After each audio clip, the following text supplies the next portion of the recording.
Now, if I believe firmly in this. I don't know if this is just practice belief side because it's a thought I've been thinking and now it's a belief. I believe now that, well, to me that the alcoholic, the normal person drinks 1, 2, or 3 drinks, feels a little uneasy, a little queasy, and actually wants to stop. That never ever happened to me. If I have 1, 2, or 3 drinks, I'm having more. And that seems to be pretty much universal from the people I run into in AA. Is it safe, point blank, is it safe for me to have a drink? Well, we're going to make a lot of people mad at us when we say this. Including me, probably. But anything that you introduce into your system, if you separate yourself from it for 3 days, the craving will stop. Mm-hmm. And so at this stage of your alignment, we would say certainly that you would not be at risk. But the question that we really want to put to you is, why would you want to introduce something into your system that you're feeling such relief in the absence of the craving? I don't. Why would you want to activate a craving that then sets you on edge like that? I don't. And the only reason anybody would want to is if they've got a bigger edge that would then be covered up by that edge. You see what we're getting at? I know. And so we would say, people aren't going to like this either, who are really against the idea of the drugs or the alcohol. But we would do anything that we could to take the edge off. And if we were really in a place, Esther considered drugs when she was suffering over Jerry's untimely and never willing to accept it by Esther Spark departure. In other words, she thought, maybe I need something just to take that edge off. But she didn't want that because she wanted to figure out how to get the edge off in the way that she's learned. And she was well prepared for that, better prepared than almost anybody that you will ever meet for that. But most people are not that well prepared. And we say anything that takes the edge off is of advantage to you. But you got to get your head in the game and you got to decide what you're doing, and you've got to understand both of those aspects that this brilliant doctor has assigned. There are 2 things going on, and they are intertwining with one another. The path of least resistance for me is to not have a drink today. And that's what I plan to continue doing. And let's just put it in this way, because 3 days of feeling uncomfortable as I wind down from that is too big of a price to pay. That's the framework we would like you to put that in. I'm not sure I understand. We don't want you to say 26 years and if I fall off the wagon, then I'm really off the wagon. We want you to say 3 days of not giving something to my body. Sugar does it to you too. Yes. In other words, and much for the same reason. So 3 days of eliminating sugar from your experience, the craving for sugar will stop. 3 days of eliminating anything from your experience, the craving for it will stop. But the mental obsession will not. But the mental obsession may not, because the mental obsession is about something else. Right.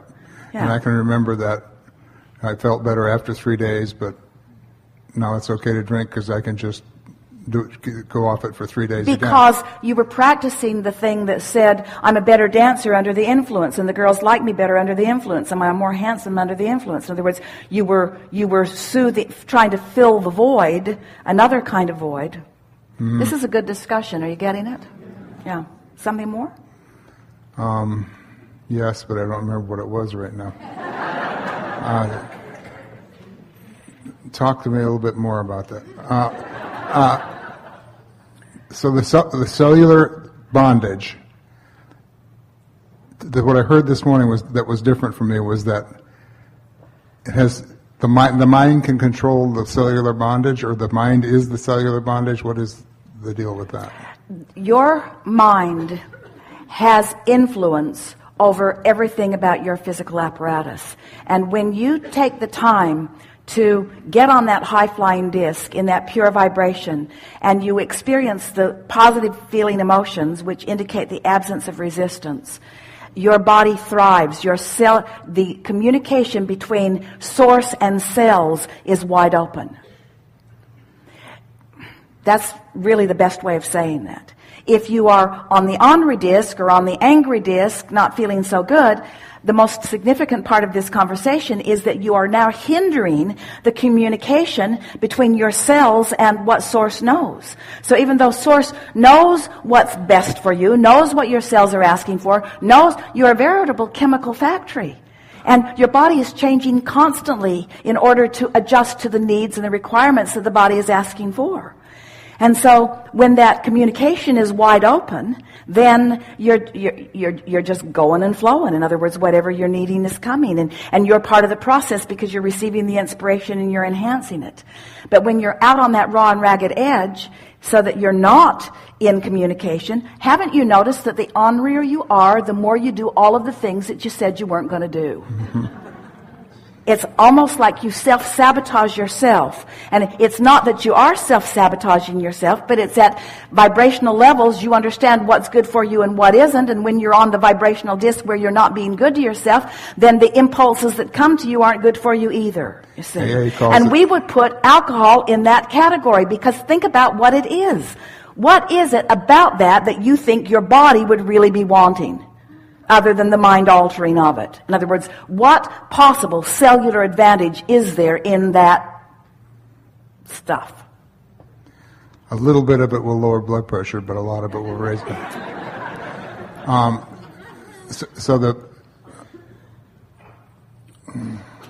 I guess I'm not supposed to. I had the question when you were talking, and now I've lost it again.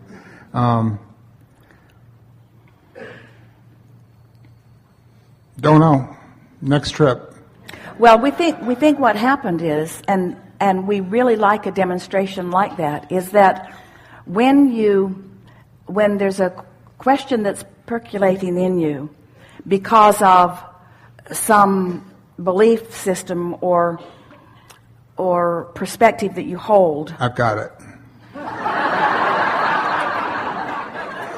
For me, the solution, according to Alcoholics Anonymous, is to have a spiritual experience. To me, getting on the high-flying disc is a spiritual experience. So the solution to alcoholism is a spiritual, and that's what's taught to everybody. And how we get, and for me, the processes of Abraham, the spinning wheels or whatever you call them, or all the different Abe processes are steps. And the steps of AA, and we've discussed this before, and I know they need more analysis, are processes used by AA to achieve that spiritual awakening. And that's how it works for me. Now I'm done.